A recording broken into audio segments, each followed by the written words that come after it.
Have you ever met a person in life that you thought might be an angel? And I'm not just talking about your child or a friend of yours or someone that you think is angelic because of the way that they carry themselves, but someone who just popped into your life. You were stuck somewhere and they helped you, or someone that showed up somewhere in public and said something to you that you needed to hear in those moments, or someone that was sick or ill, or a recipient of charity, and you thought, this person can't be a human being, and then they're mysterious. You don't see them before, you don't see them after, and you're left to think, wait a minute, was that an angel, right? I mean, it is possible that you might meet a shaitan, in the form of a human being, but like, have I ever actually met an angel in the form of a human being?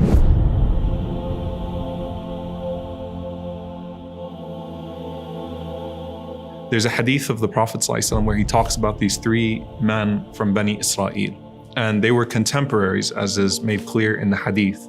And the Prophet ﷺ said there was a bald man, a man who was a leper, and a man who was blind.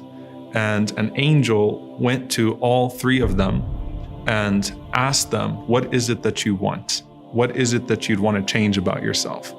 And the leper said that I would want to have good skin because the people feel an aversion towards me because of my leprosy. And the angel touches that person and suddenly their skin is cured altogether. So they have full skin again. And the angel says to that person, and what type of property is most beloved to you? And the man says, camels. And so the angel then brings a pregnant she-camel and says, Barakallahu laka fiha, may Allah bless you with that she-camel. And this shows that it's Allah that's going to provide, not the angel. Allah is the one who blesses. And it's also a wisdom in that this person is now going to see this valley of camels come from this one pregnant she-camel to really see the generosity of Allah subhanahu wa ta'ala unfold before their eyes. And so suddenly that person has the skin that they want, the appearance that they want, and they also have the wealth that they want and become a very wealthy person.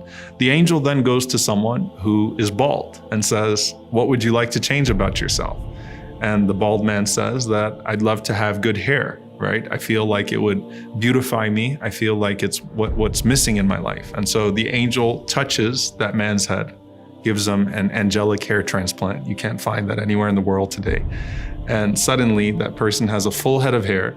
And the angel then says to the man, and what type of property is most beloved to you? And the man says, cows.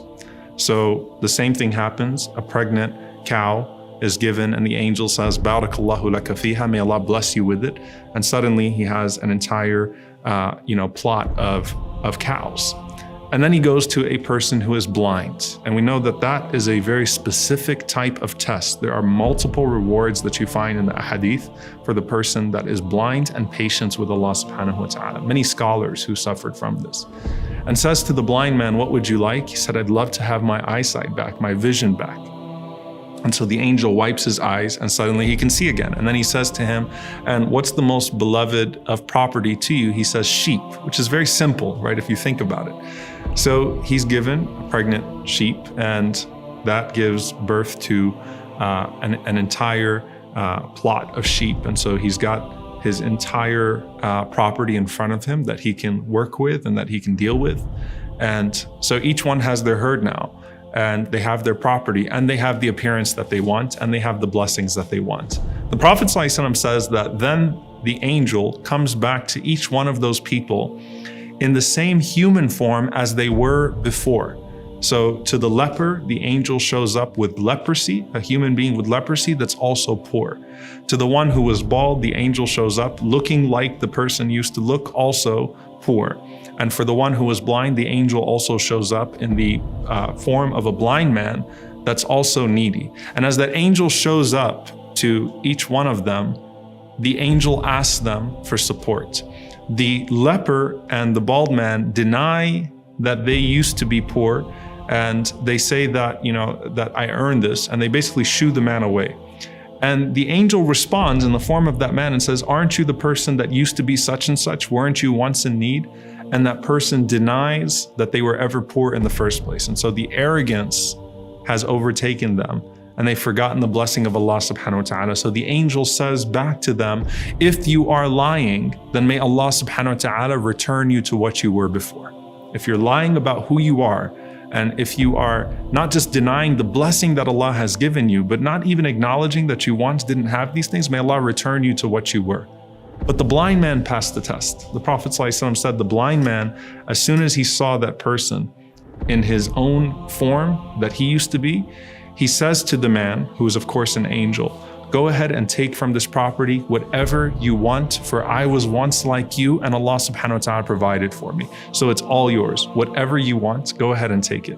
And subhanAllah, the scholars say this is the one out of the three that actually had the most severe predicament, right? But look at his humility, and he says, just go ahead and take it all. I used to be like you, without even being asked. I used to be like you and Allah subhanahu wa ta'ala provided for me. So therefore, I'm providing for you whatever you want from this, because this is all the blessing of Allah subhanahu wa ta'ala.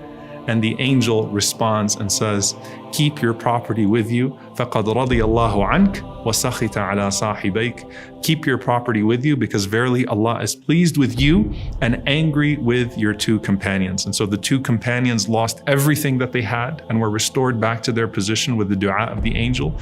And that person was able not just to keep the blessing of Allah subhanahu wa ta'ala in this life, but also increased in their station in the hereafter. Now, back to us.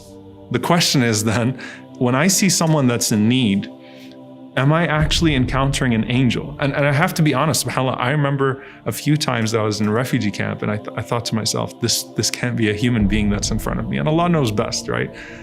The reality is you're never actually going to know, right? If you've encountered an angel, that person is not going to reveal themselves and say, I'm actually an angel.